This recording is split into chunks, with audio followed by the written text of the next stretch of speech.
Sarah Martinez had always been different from other girls in her small Texas town. While her classmates spent Friday nights at football games and weekend parties, she was at the local gym, pushing herself through brutal workouts that left grown men exhausted. At 22, she stood 5 feet 6 inches tall with lean muscle that spoke of countless hours of training, but her appearance often fooled people into thinking she was just another pretty face. The decision to join the Navy came after a particularly difficult conversation with her father, a retired Marine who had served 3 tours in Afghanistan. He sat across from her at their kitchen table, his weathered hands wrapped around a coffee mug as he listened to her plans. "You sure about this, Mija?" he asked, using the Spanish nickname he'd called her since childhood. "The military isn't like your college ROTC program. It's going to test everything you think you know about yourself." Sarah looked out the window at the desert landscape that had shaped her childhood. "I'm sure, Dad. I want to serve something bigger than myself. And I want to prove that women can do anything men can do." Her father smiled, recognizing his own stubborn determination in his daughter's eyes. "Then, you better be ready to work harder than everyone else, because they're going to expect you to fail." The recruitment office was a small building squeezed between a barbershop and a used car dealership. When Sarah walked in wearing jeans and a simple t-shirt, the recruiter initially assumed she was there to ask about her boyfriend's enlistment status.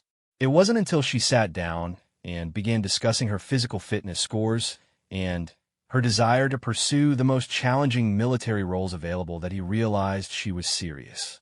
"Ma'am, with respect, most women who come in here are looking at administrative positions, maybe logistics," the recruiter said, shuffling through pamphlets. "Those are important jobs, and they offer great career opportunities." Sarah leaned forward, her dark eyes intense. "I'm not looking for a safe career. I want to be where the action is. What's the hardest thing you can throw at me?" The recruiter studied her for a long moment. Something in her posture and the way she held his gaze told him she wasn't making an impulsive decision. "There's a new program opening up. They're looking for women to integrate into special operations support roles. It's experimental, and the washout rate is extremely high." "What kind of washout rate are we talking about?" 80% of candidates don't make it through the first month, and that's just to get to the real training. Sarah felt her pulse quicken. This was exactly what she'd been hoping for. "Where do I sign?" The months leading up to her departure were filled with preparation that bordered on obsession. Sarah transformed her father's garage into a makeshift gym, installing pull-up bars and filling it with weights she'd bought secondhand. She ran 10 miles every morning before sunrise, pushing herself through the desert heat that would have sent most people indoors. Her mother worried constantly, leaving articles about military careers for women on Sarah's nightstand, highlighting sections about safer positions that would still allow her to serve with honor. But Sarah had made up her mind, and her family knew better than to try to change it once she decided on something. The night before she left for basic training, her extended family gathered for a farewell barbecue.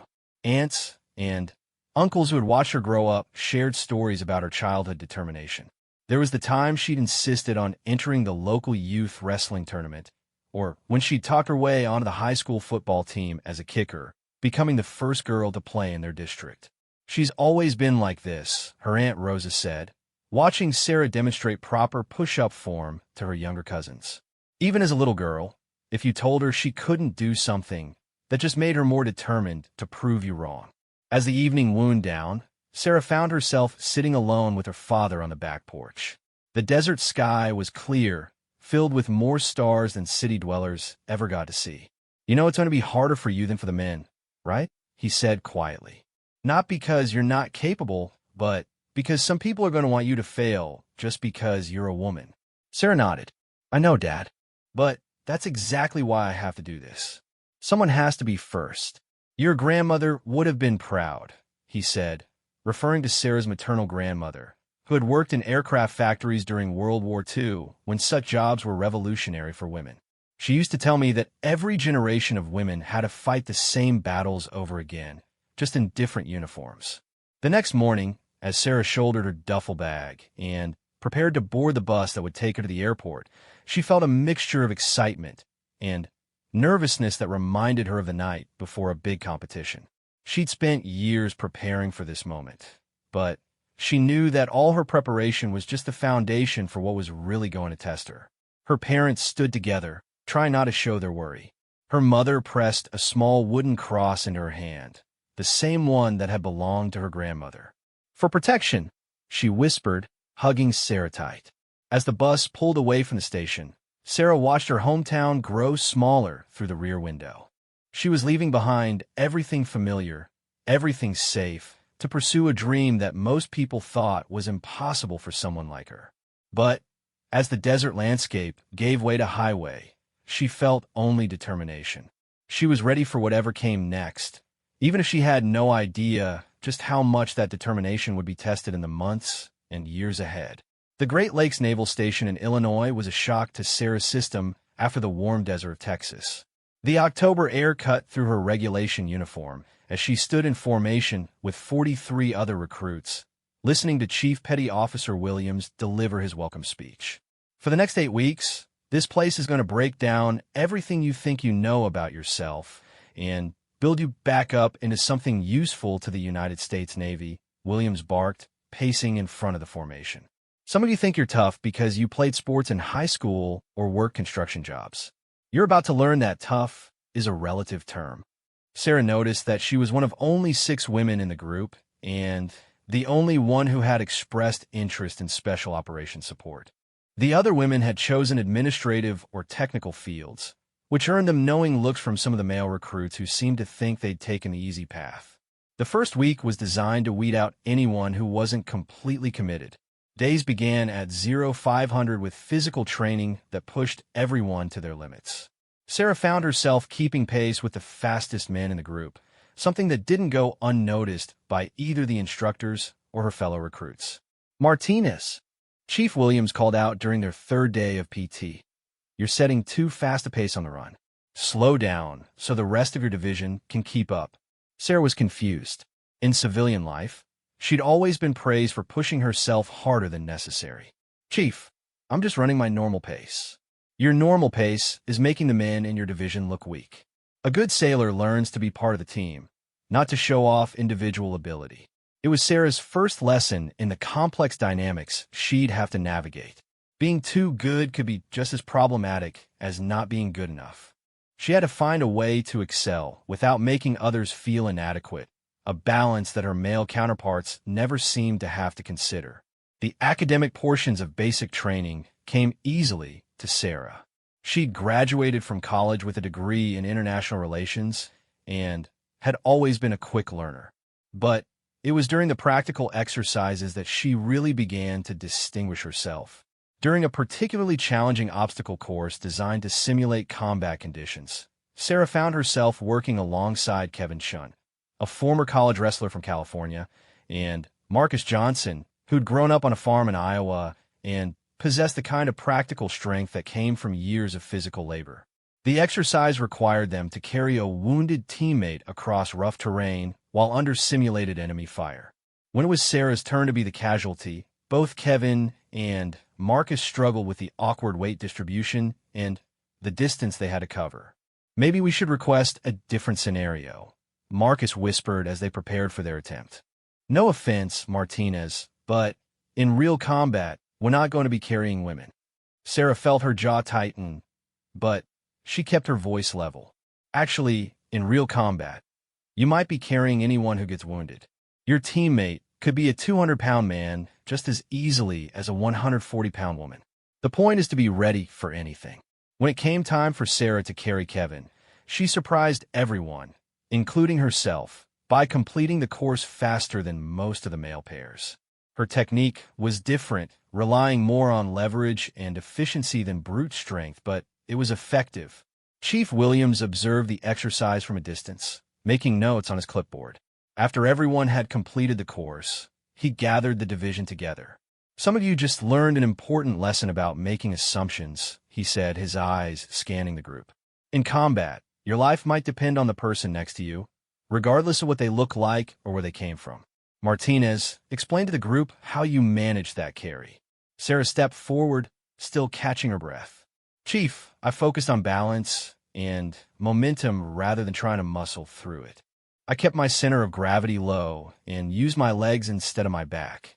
In martial arts, we call it using your opponent's weight against them, but in this case, I was using physics to work with the weight instead of fighting against it. After the demonstration, several of her fellow recruits began asking Sarah for advice on technique.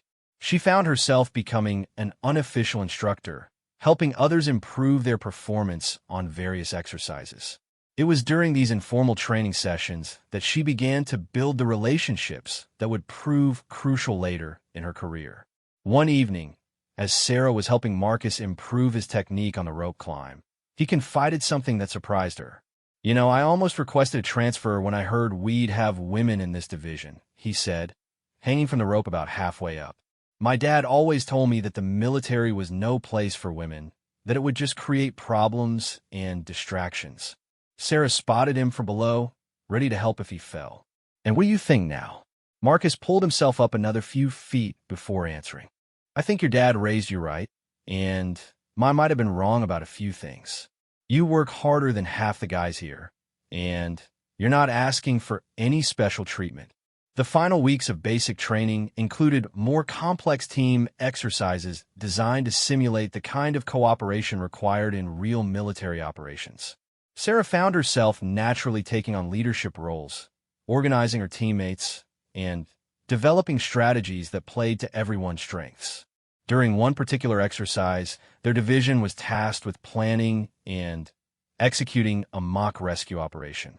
Sarah was elected as the team leader, a role that came with both honor and enormous pressure. If the mission failed, it would reflect on her ability to lead, and she knew that some people would attribute any failure to her gender rather than her individual performance. The scenario involved rescuing hostages from a simulated enemy compound while avoiding detection and minimizing casualties. Sarah spent hours studying the layout, consulting with her teammates, and developing multiple contingency plans. "The key is timing," she explained to her team during the planning session. "We have a 15-minute window when the guard rotation creates a blind spot on the north side of the compound. Johnson and Chin will create a distraction on the south side, drawing attention away from the main entry point. Williams and Rodriguez will be our primary entry team, while Thompson and I provide cover and coordinate communications." The exercise went flawlessly.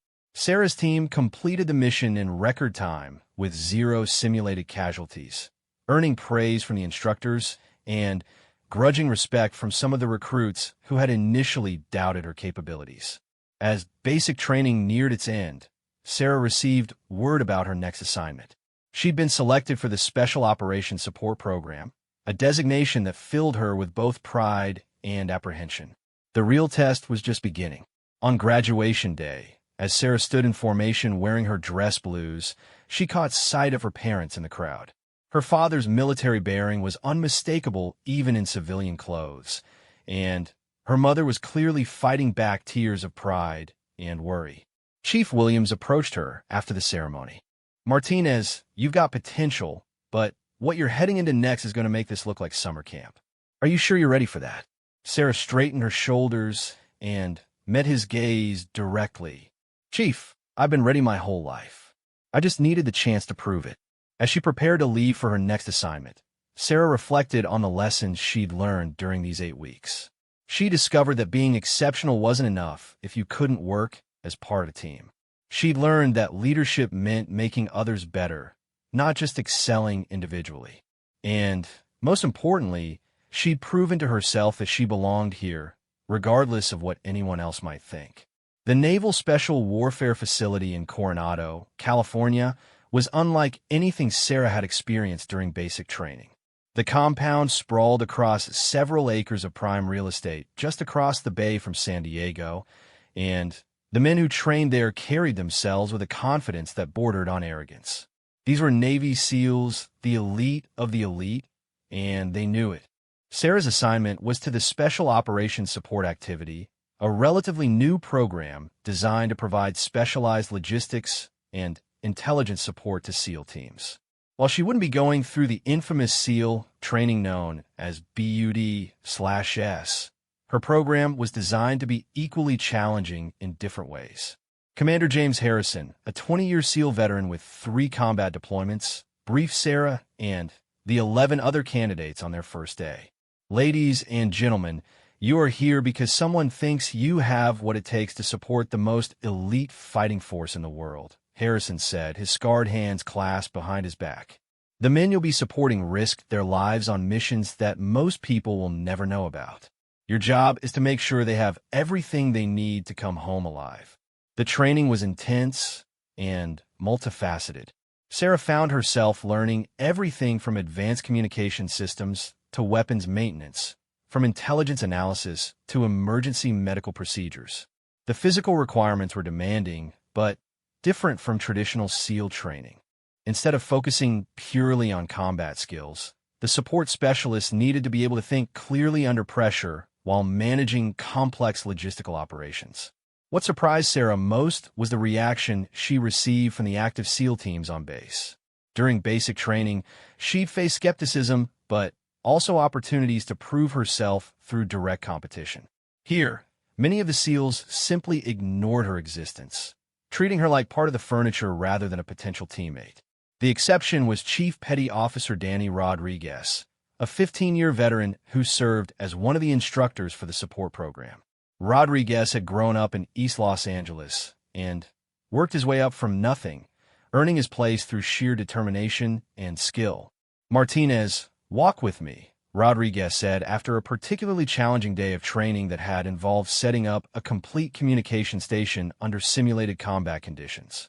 They walked along the beach that bordered the facility, the Pacific Ocean stretching endlessly toward the horizon. The sun was setting, painting the sky in shades of orange and pink that seemed too beautiful for a place dedicated to training warriors. You know why most of these guys ignore you? Rodriguez asked, his hands in his pockets as they walked along the sand. Sarah had been wondering the same thing. Because they don't think I belong here? Partly. But mostly it's because they don't know what to do with you. They've spent their entire careers in a world where everyone looks like them and thinks like them. You're forcing them to question assumptions they've never had to examine. They stopped walking, and Rodriguez turned to face her. I'm going to tell you something, and I want you to listen carefully. Some of these men are going to test you in ways that have nothing to do with your job performance. They're going to push boundaries to see if you'll back down or file complaints. How you handle that is going to determine whether you succeed here or not. Sarah felt a chill that had nothing to do with the ocean breeze. What kind of testing? The kind that would make a civilian call a lawyer, Rodriguez said bluntly. Comments about your appearance, assumptions about your personal life, deliberate exclusion from informal activities that are actually crucial for building the relationships you need to do your job effectively. Within weeks, Rodriguez's warning proved prophetic. Sarah found herself navigating a minefield of subtle and not-so-subtle challenges to her presence. During a joint training exercise, she overheard Lieutenant Commander Brett Wilson, a team leader with a reputation for arrogance, making comments about her to his teammates. I don't care how good her test scores are, Wilson said, apparently unaware that Sarah was within earshot. When a shooting starts, she's going to be a liability. These support roles are just a way for the politically correct crowd to say they've integrated women into special ops without actually putting them where the real danger is. Sarah felt her anger rise, but forced herself to remain calm. She learned during basic training that responding emotionally to provocations only validated the assumptions people made about women's ability to handle pressure. Instead, she focused on excelling in every aspect of her training. When the program required candidates to master advanced first aid procedures, Sarah studied medical texts until she could perform emergency surgery simulations that impressed even the corpsmen who served as instructors. When they trained on weapons maintenance, she disassembled and reassembled equipment faster and more accurately than most of her male counterparts. The breakthrough came during a complex exercise designed to simulate providing support to a SEAL team during a hostage rescue operation. Sarah was assigned to manage communications and logistics for a simulated mission that involved multiple moving parts and constantly changing variables. The scenario was intentionally chaotic. Information came in from multiple sources, some of it contradictory. Equipment failures were simulated at crucial moments. The SEAL team executing the simulated rescue faced unexpected complications that required rapid adaptation of the support plan. Sarah found herself in the middle of controlled chaos, coordinating between air support, medical evacuation, supply drops, and intelligence updates while maintaining communication with the ground team. Her training kicked in, and she began prioritizing information, delegating tasks, and making split-second decisions that kept the operation moving forward. "Martinez, we got a problem," came the voice of Lieutenant Thompson, the team leader for the simulated operation. "Our primary extraction point is compromised, and we've got wounded who need immediate medical attention." Sarah looked at her maps and communications board, quickly calculating alternatives. "Stand by, Thompson. I'm coordinating with air support now." She managed to arrange for emergency medical evacuation while simultaneously setting up an alternative extraction point that avoided the compromised zone. Her communications were clear and precise, and her decisions were backed up by solid reasoning. When the exercise ended, the debriefing room was unusually quiet. Commander Harrison reviewed the operation step by step, analyzing decisions and outcomes. When he reached Sarah's performance, he paused. "Martinez, explain your decision to reroute the extraction through grid reference 234 to 567 instead of using the predetermined alternatives." Sarah stood and walked to the map display. "Sir, the predetermined alternatives would have required the team to cross 2 kilometers of open terrain while carrying wounded personnel. The route I selected used natural cover and reduced their exposure time by 60%, even though it required more complex coordination with air support." Harrison studied the map for a long moment. "And how did you determine that the additional complexity was worth the reduced exposure?" "I calculated that the risk to the team from extended exposure in open terrain was greater than the risk of coordination delays, especially given the communication systems we had available." For the first time since Sarah had arrived at the facility, she saw something that looked like approval in Commander Harrison's expression. After the debriefing, several of the SEAL candidates who had been observing the exercise approached her with questions about her decision-making process. But the real validation came from an unexpected source. Lieutenant Commander Wilson, the same officer who had questioned her suitability for special operations support, requested a private meeting with her after the exercise. "Martinez, I owe you an apology," Wilson said, closing the door to his office. "I made assumptions about your capabilities based on factors that had nothing to do with your actual performance." Sarah was surprised by his directness. "Sir, I appreciate that, but I'd rather be judged on my work than my gender." Wilson nodded. "That's exactly the point. Today you proved that you can think clearly under pressure and make decisions that could save lives. That's all that matters in this business." The conversation marked a turning point in Sarah's experience at the facility. While she still faced occasional challenges and skepticism, her performance had earned her a level of respect that made her job significantly easier.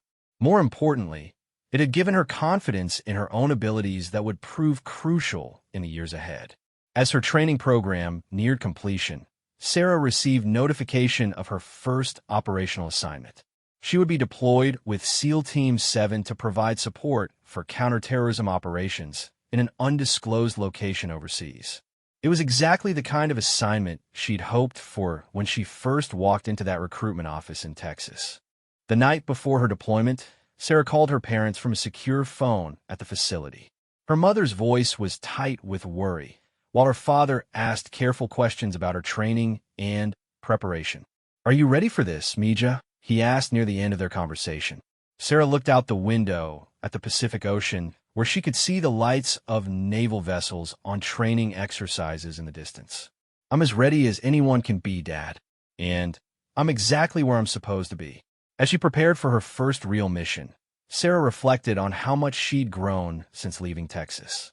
She'd learned to navigate complex political dynamics while maintaining focus on her professional responsibilities. She'd proven herself capable of performing under pressure in ways that mattered. Most importantly, she'd earned her place among some of the most elite military personnel in the world through her own merit and determination. 3 years, and for successful deployments later, Sarah had built a reputation as one of the most capable special operations support specialists in the Navy.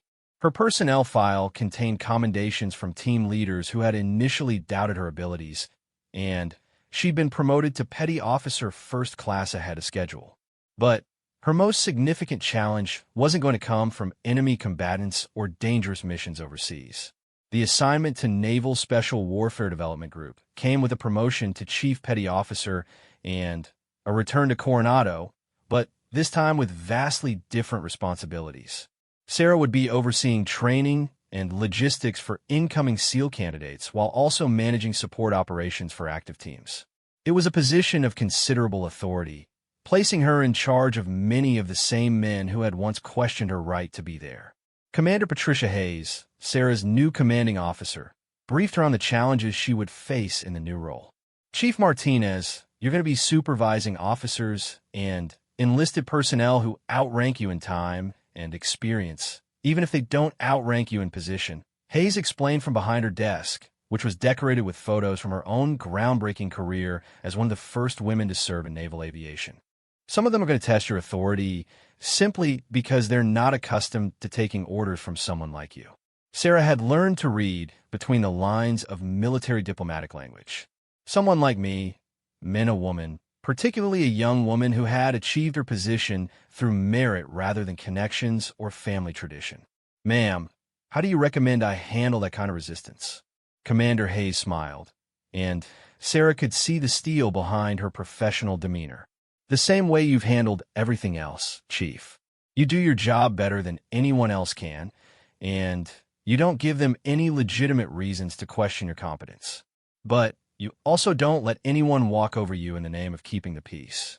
Sarah's first few weeks in her new position went smoothly, largely because she was learning the administrative aspects of her job and hadn't yet had to assert authority over anyone who questioned her right to have it.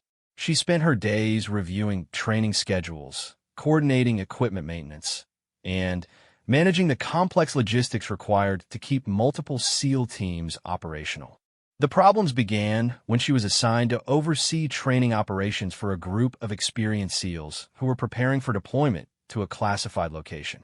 The team was led by Lieutenant Commander Jake Morrison, a decorated veteran who had served multiple tours in Afghanistan and Iraq and was known for his traditional views on military hierarchy and protocol. The first team meeting was held in a conference room overlooking the training facilities where Sarah had once struggled to prove herself. Morrison entered the room 15 minutes late, followed by his team members, and took a seat without acknowledging Sarah's presence at the head of the table.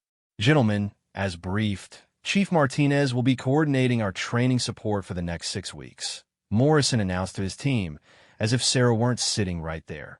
I trust everyone will extend the appropriate level of cooperation. His tone suggested that the appropriate level might be considerably less than enthusiastic. Sarah felt the familiar tension she'd experienced during her early training, but now she had rank and experience to back up her authority. Thank you, Lieutenant Commander Morrison, Sarah said, her voice carrying the confidence that came from years of successful operations. I've reviewed your training requirements, and I have some questions about the timeline you've submitted. Morrison leaned back in his chair, his arms crossed. What kind of questions, Chief? Sarah consulted her notes, keeping her tone professional. Sir, you've requested exclusive use of the urban warfare training facility for 4 consecutive days, but according to the base schedule, that facility is already committed to BUD/S training during 2 of those days. I can offer you alternative dates or modified schedules that would accomplish your training objectives without conflicts. The alternative dates don't work with our deployment schedule, Morrison replied curtly. Find a way to make the original dates work. Sarah felt the eyes of Morrison's team members watching the exchange, gauging how she would handle the challenge to her authority. This was exactly the kind of test that Commander Hayes had warned her about. Sir, with respect, the BUD/S training has been scheduled for 6 months and involved candidates who are on a fixed timeline for graduation. moving that training would affect 32 candidates and multiple instructor schedules. I can coordinate with the facility managers to arrange shared use during overlapping periods, or we can look at alternative facilities that would meet your specific training needs. Morrison's expression hardened. Chief, I think you misunderstood my previous statement. This isn't a request for suggestions. My team needs that facility on those dates. Period. The room fell silent. Sarah recognized the moment for what it was, a direct challenge to her authority in front of witnesses, designed to establish that Morrison's rank and experience trumped her assigned responsibilities. Sarah stood up from her chair, her posture reflecting the confidence she'd earned through years of proving herself in far more dangerous situations than a conference room confrontation. Lieutenant Commander Morrison, perhaps we should discuss this privately, she said, her voice carrying the unmistakable tone of someone who was not going to back down. Morrison remained seated, clearly intending to continue the confrontation in front of his team. I don't think that's necessary, Chief. This is a simple matter of priorities. My team's mission requirements take precedence over routine training schedules. Sarah moved around the table until she was standing directly next to Morrison's chair, a position that forced him to look up at her if he wanted to maintain eye contact. Sir, my job is to coordinate training resources for all teams on this base, including yours.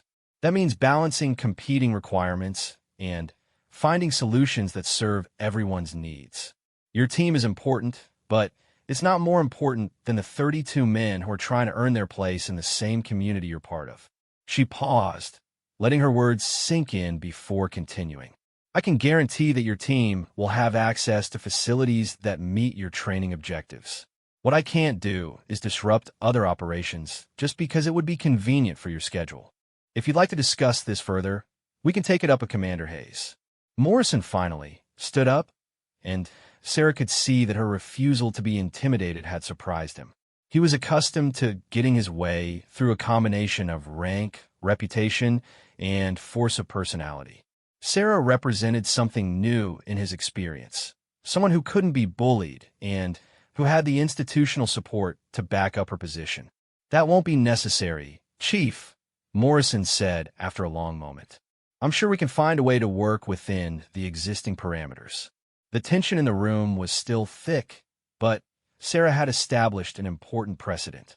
She wasn't going to be pushed around, even by senior officers with impressive combat records. Over the following weeks, Morrison tested Sarah's competence and authority in various ways, from questioning her decisions in front of other personnel to making unreasonable requests with impossible deadlines. Each time, Sarah responded with the same combination of professionalism and firmness that had characterized her response to his first challenge. Gradually, something shifted in their working relationship. Morrison began to recognize that Sarah's decisions were based on sound reasoning and extensive knowledge of base operations. Her suggestions often improved his team's training effectiveness, and her ability to coordinate complex logistics freed him to focus on tactical preparation rather than administrative details. The breakthrough came during a particularly complex training exercise that involved multiple teams, aircraft support, and coordination with other military branches. Sarah managed the logistics for the entire operation, ensuring that everyone had the resources they needed when they needed them, while adapting to last-minute changes and unexpected complications. When the exercise concluded successfully, Morrison approached Sarah privately. Chief Martinez, I owe you an acknowledgement, he said, his tone lacking the hostility that had characterized their earlier interactions. This operation could have been a disaster with less competent support coordination. Your team did outstanding work. Sarah accepted the praise with the same professionalism she'd shown during their conflicts. Thank you, sir. That's what we're here for. Morrison studied her for a moment before continuing. When you first took this position, I wasn't sure you had the experience to manage operations at this level. I was wrong about that. It was as close to an apology as Sarah was likely to get from someone like Morrison, and she recognized it as significant progress in their professional relationship. As her first year in the supervisory role concluded, Sarah had established herself as an effective leader who could manage both operations and personnel challenges. But She had no idea that her biggest test was still ahead of her, and that would come not from military operations or hostile foreign environments, but from a social setting where her authority wouldn't be immediately apparent to everyone around her. The Anchor Club in downtown San Diego was the kind of upscale establishment that attracted military officers, defense contractors, and local business leaders. Sarah had been invited to attend a networking reception honoring retiring Admiral Thompson, a respected figure in the special operations community who had been a mentor to many current SEAL commanders. The event was formal enough to require dress uniforms, and Sarah felt confident as she entered the venue wearing her navy dress blues with the ribbons and insignia that marked her as an accomplished special operations professional. The reception was already in full swing when Sarah arrived. The room was filled with uniformed personnel of various ranks, civilian defense officials, and local business leaders who supported military charities. She recognized many faces from a base, including several SEAL team leaders who nodded respectfully as she moved through the crowd. Sarah was making her way toward the bar when she heard familiar voices from a group gathered near the large windows overlooking the harbor. Lieutenant Commander Morrison was there, along with several other team leaders from Coronado. They were talking with three men in expensive suits who Sarah didn't recognize, but who carried themselves with the confidence of successful businessmen. The problem with all this integration nonsense is that it's based on politics, not performance. One of the civilian men was saying, gesturing with a glass of whiskey. You put women in these roles to make some Pentagon bureaucrat feel good about diversity numbers, but when a shooting starts, they become liabilities. Sarah paused, recognizing the conversation for what it was, another iteration of the same debate she'd been hearing for years. Normally, she would have simply walked away and found a different group to join. But something about the man's tone, combined with the nods of agreement from some of the military personnel, made her decide to listen a little longer. I heard they've even got women supervising SEAL training now, another civilian added, taking a sip from his martini. Can you imagine? Some little girl trying to tell America's finest warriors how to do their jobs. Morrison shifted uncomfortably, and Sarah could see that he was caught between his civilian companions and his knowledge of her actual capabilities. The other SEAL commanders looked equally uncomfortable, but none of them spoke up to challenge the comments. It's all about checking boxes, the first man continued, warming to his theme. They put these women in positions they're not qualified for, just so the Navy can say they're progressive. Meanwhile, the real warriors have to work around their limitations. Sarah felt her anger rising, but she also recognized an opportunity. These men were making assumptions about women in the military based on stereotypes and prejudices, not actual experience. They had no idea that one of the women they were dismissing was standing 20 feet away from them. Instead of confronting them directly, Sarah decided on a different approach. She walked to the bar and ordered a club soda with lime, then positioned herself within earshot of the group while appearing to check messages on her phone. I'll tell you what bothers me most, the man with the whiskey continued. These women demand equal treatment, but the standards get lowered to accommodate them. The next thing you know, the whole system gets watered down. That's not exactly accurate, Morrison said quietly, clearly struggling with his conscience. Some of the women I've worked with have been quite capable. Come on, Jake, the businessman replied with a dismissive wave. You don't have to be politically correct here. We're all friends. You know as well as anyone that women don't belong in combat roles. Sarah decided it was time to join the conversation. She approached the group with a friendly smile, as if she'd just noticed them across the room. Excuse me, are you gentlemen talking about women in the military? She asked, her tone conversational and pleasant. I couldn't help but overhear, and I find the topic fascinating. The businessmen looked at her with the kind of superficial politeness that men often showed attractive women at social events. They clearly assumed she was someone's wife or girlfriend, probably there to support her military husband. Just discussing some of the changes in military policy, the man with the whiskey said with a patronizing smile. Probably not very interesting to you. Sarah maintained her pleasant expression. Actually, I'm very interested in military affairs. I work with special operations personnel quite regularly. Oh, are you in defense contracting? The second businessman asked. My company does a lot of work with the Pentagon. Maybe we know some of the same people. I'm actually active duty Navy, Sarah replied, noting the surprise that flickered across the civilians' faces. I work in special operations support.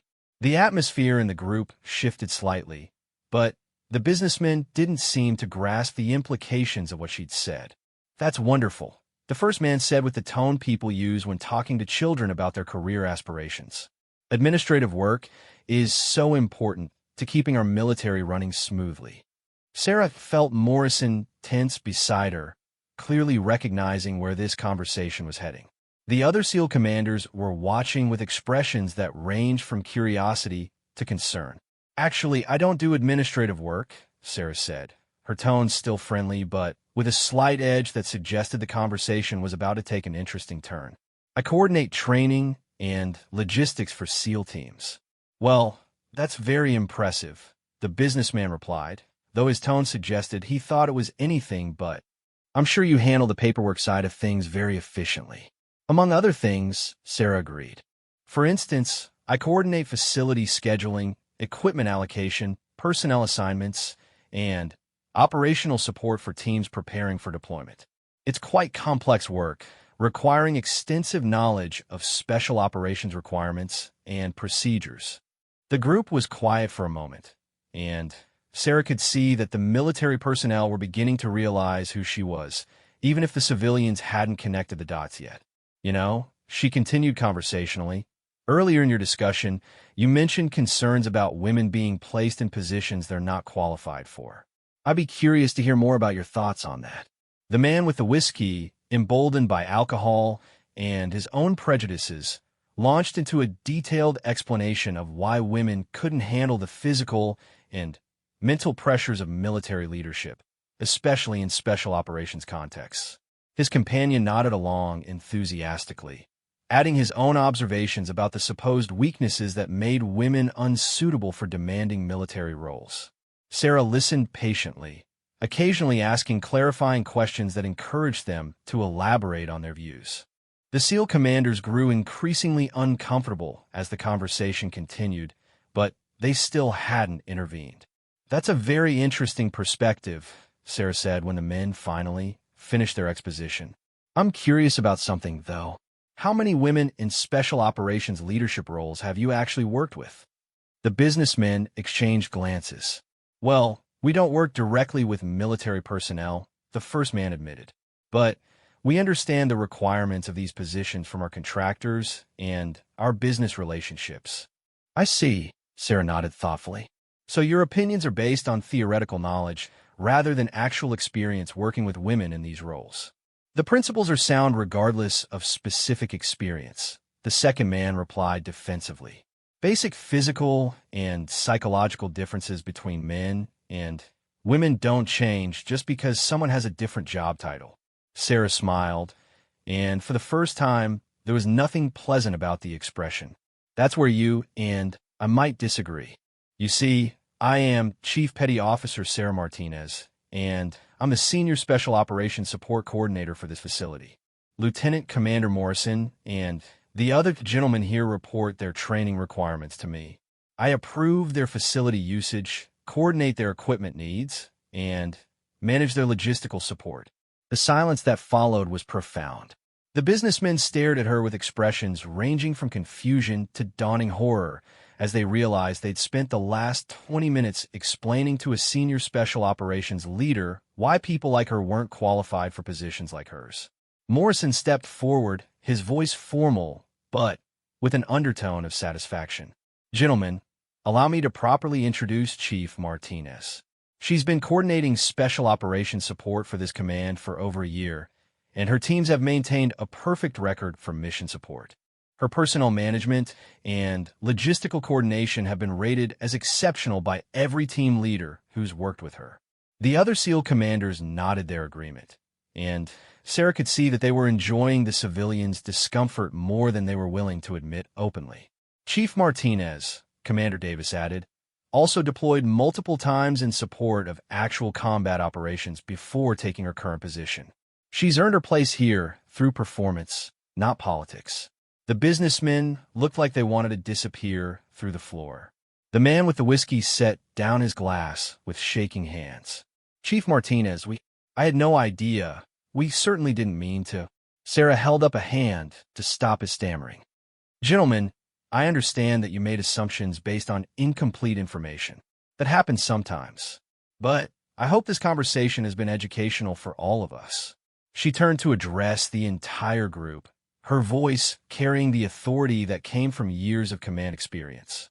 The military is changing, and those changes are based on capability and performance, not political correctness.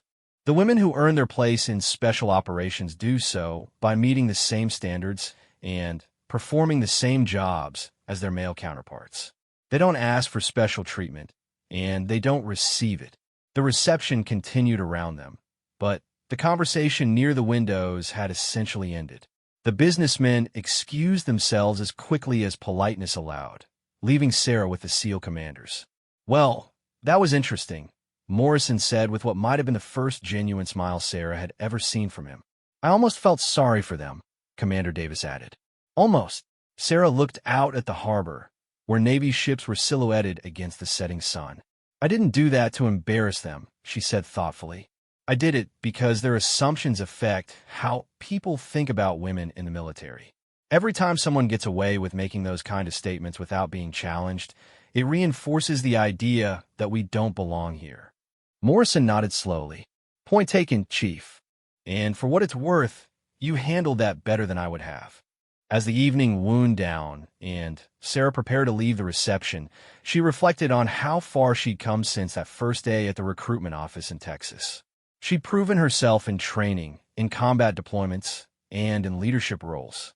But perhaps the most important victory had been earned not through physical challenges or dangerous missions, but through the quiet confidence that came from knowing she belonged exactly where she was. The conversation at the Anchor Club would be repeated in various forms throughout the military community, serving as a reminder that assumptions about capability based on gender were not just wrong, but potentially costly. Sarah had demonstrated that the most effective way to combat prejudice wasn't through anger or confrontation, but through competence and quiet professionalism that spoke louder than any argument. As she drove home through the San Diego evening, Sarah thought about the young women who would follow in her footsteps, facing many of the same challenges she'd overcome. Her success had opened doors and changed minds, creating opportunities for others who shared her determination to serve their country in the most demanding roles the military had to offer. That legacy, she realized, was worth more than any individual achievement or recognition she might receive.